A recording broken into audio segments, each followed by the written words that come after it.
Morning dear students. Today in this video we are revising the summary of 100 Dresses part 1 and 2. Eleanor Est is the writer of this story. The 100 Dresses is a story based on the real experiences of the writer.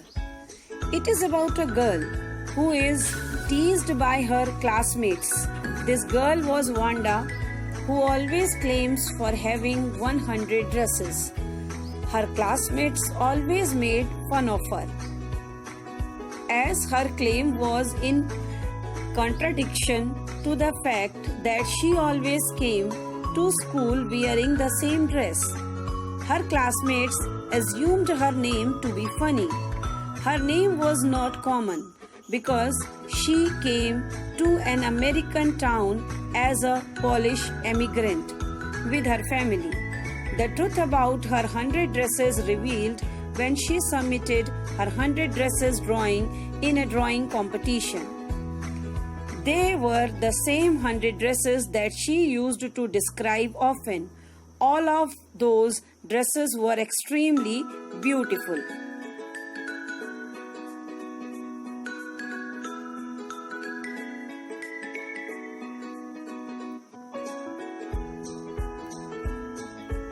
This story revolves around a girl, Wanda Petronsky, and her classmates, mainly Peggy and Maddie, who were always making fun of her.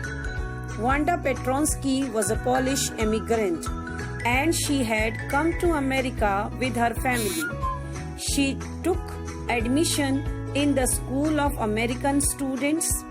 Her classmates found her name to be strange and probably the weirdest in the classroom. This is because they all had an easier and common name.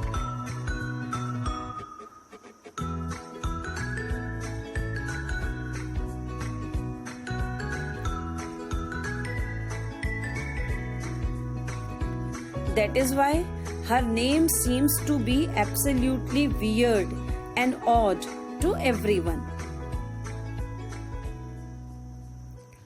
Wanda was poor and always came to school wearing a faded blue dress. She was quiet and always found sitting in the corner of the classroom. Although she claimed that she had 100 dresses and 60 shoes at her home. Two best friends, Peggy and Maddie, were the most famous girl in school, while anyone barely knew Wanda. The story is about the viewpoint of Maddie, who was the best friend of the main player in the daily taunting and teasing. Maddie also used to remain with Peggy, who used to taunt Wanda for her 100 dresses every now and then. But this story shows the viewpoint of her. Peggy and Maddie always wait for Wanda before school, even if they were late. Maddie was a poor girl, but she herself did not like it when Peggy made fun of Wanda. She was afraid that she could be a target. She wanted Peggy not to make fun of Wanda, but could not have the courage to face her, because she was afraid that she may lose her best friend. Although Peggy's purpose was never to hurt Wanda, but she was very eager to know why Wanda had to lie that she had 100 dresses in her closet.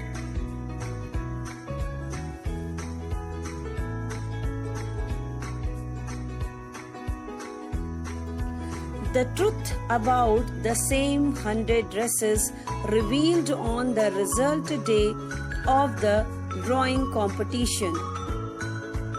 The room was having 100 drawings representing different dresses, each extremely beautiful.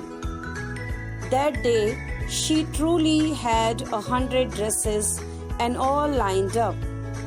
But In the classroom at that time, Peggy and Maddie, who were awestruck and realized the theory of 100 dresses. They felt guilty about having treated her badly. After knowing the reality behind the 100 dresses, they felt very bad. Now the conclusion, the moral of the 100 dresses part 1. This story is about the matter that doesn't mistreat anyone for being different. This story is teaching everyone that we should never make fun of the unique differences of our fellow human beings and try to accept them as they are. Instead of hoping they should look like us, they should behave like us, their name should be like us, this is not correct.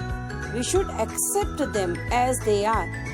Now, the second part of the story starts.